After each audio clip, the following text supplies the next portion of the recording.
I am Tallo from Tallinn Urban Environment and Public Works Department, and I am going to talk about a follow-up study and a questionnaire survey that we conducted in Tallinn, and everything that Tallinn should do based on this information. As you heard, very extensive work has been done. We can even say that it is sufficient to amend our legal acts, regulations, but I would say that one of the most important things has left undone, because we have not mapped the citizens and their perceptions, what actually disturbs or does not disturb, because this is our end use and we have to really seriously take into account their opinion.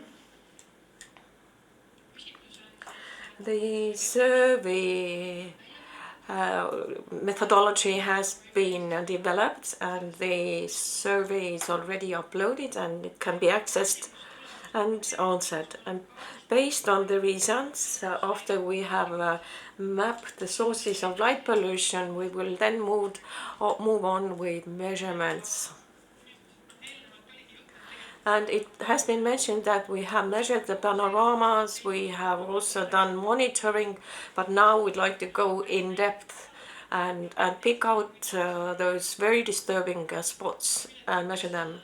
And after these two things are done, then we can move on to recommendations in order to decrease light pollution and glare, and also to write it into legislation.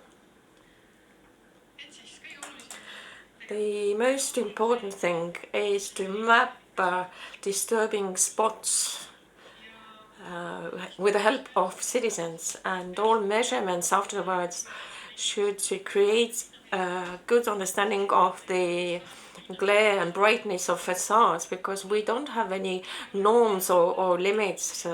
We don't have a light hierarchy in Tallinn. LED screens, yes, we have some standards, some requirements, but in fact we don't have any monitoring, and those LED screens tend to be brighter than allowed. Also dimming regimes and dimming zones, we want to clarify them, and dark area recommendations.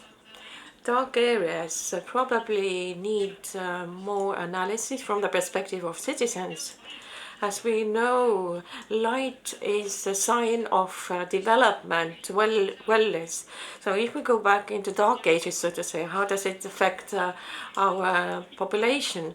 Are we keen to make compromises with our safety and comfort?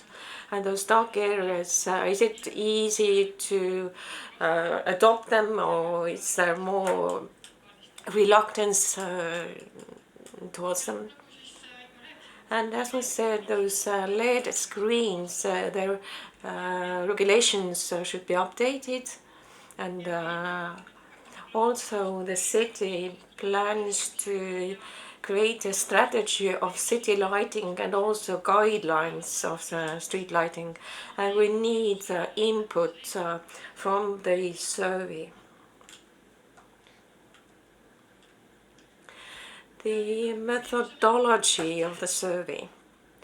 The survey aims to study Tallinn citizens' perceptions of light disturbance, light pollution. And for that, we have created a very compact, very succinct, clear survey.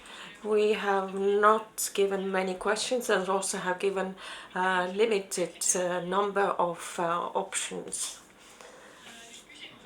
The question is how objective this feedback will be. This is again a matter of perception. But if we sum up all these perceptive, subjective maps and measure them and analyze them systematically, then I think that the bulk of data is informative. And the questionnaire or its preparation, we have used a map application, a Maptionary, which is very convenient, very easy. You can have choices, and you can also upload photos. You can indicate spots on the map. And these disturbances or sources of disturbances, we have selected 5. First and foremost, facades of buildings, also including multimedia facades. Secondly, LED screens and lights, advertisements, street lighting in general. That includes also parks. Then construction, sculptures, buildings, traffic junctions, and also private lighting, alleyways, parking areas, spotlights, searchlights. And the aim is to get an overview of the ratio between street light, light pollution and private light pollution. The second question, it concerns the map. You can indicate spots on the map, and people or respondents can indicate the spots and also upload a picture. And I think this is the most important area of the survey, because then we can continue and measure it. And also an estimate to starlit sky. We selected a more compact and simple approach. We are asking, we offer 3 options, not 6 or 7 or 9 options, because this could be misleading. And many cities have a method that please count the skies, the stars in the sky. Probably this is not a very good option. And maybe to clarify and to justify why we adopted this simple format, we found a survey, a Finnish survey, Voices for the Darkness, and this contains a lot of information. This is like a test or a check of knowledge. This perception check is something that we are aiming at. And you can see sources of light pollution, there are 5 times more sources listed here. But because we can indicate spots on a map, and then probably our methodology is more effective. And because I cannot give you the results of the survey yet, I have selected some complaints that the city has received, letters of complaint concerning light pollution or not sufficient lighting. And what is obvious, at dark areas, there are more complaints, 10 times more complaints than about light pollution. And in 2 years' time, people have complained 5 times about lack of light and 80 times about too much light. Sorry, the other way around. And light pollution complaints were more emotional. People were more consistent because this disturbance is stronger. And extra glare or brightness disturbs if the object is lit 5 to 10 times more than the norm allows. And darkness disturbs people when they walk home. Complaints concern nearly always pedestrian roads and also night disturbance. And also this is connected with safety, and excessive light disturbs night and also energy waste, because energy prices went up and citizens started to follow also how much energy is wasted by the city, and we received several complaints.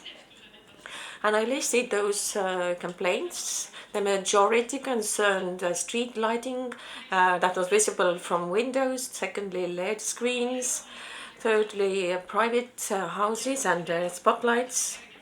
And fourthly, energy wasting. For example, kindergarten territories or playgrounds are lit all night round. This is disturbing because people realize that this means a waste of energy and money. We have addressed this issue, and also we have prepared uh, new dimming routines and regimes where you can see that playgrounds, kindergarten areas, they are all dark at night. And one more thing that I heard, recommendation that residential areas should have dimmer lights. This is also our plan. At the moment we have 120 kelvins.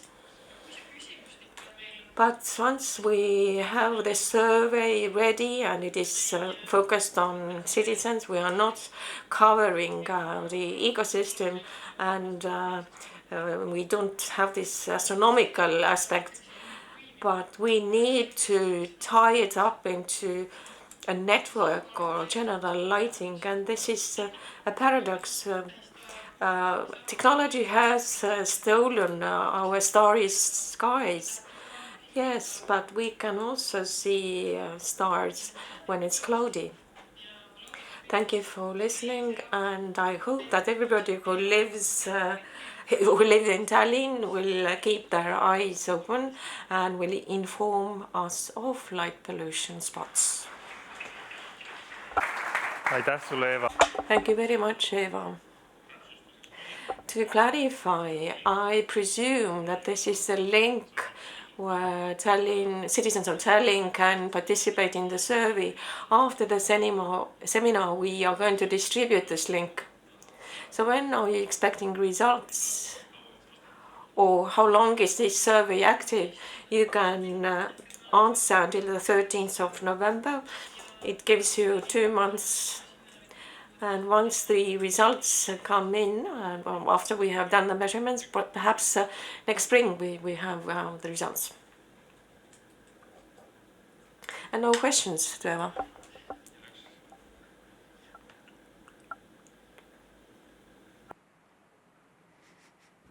Hi, Eva. Just maybe a tricky question at this point. When you conducted and created the questions for the survey, were you doing that just by yourselves, or were you using professional help? My reason for asking is that we had a really good discussion last night during dinner about framing the questions that we ask. It's very easy and dangerous to ask, what do you want from lighting? The answer typically is, as you mentioned, it's either we want more light or we want less light. But was there any discussion on like psychologically framing the questions? Actually, we had really good professional help. We had help from Taltech. Actually, they suggested this questionnaire form. Thank you. Veel küsimusi? More questions? No more questions. Therefore, I'd like to thank you, Eva.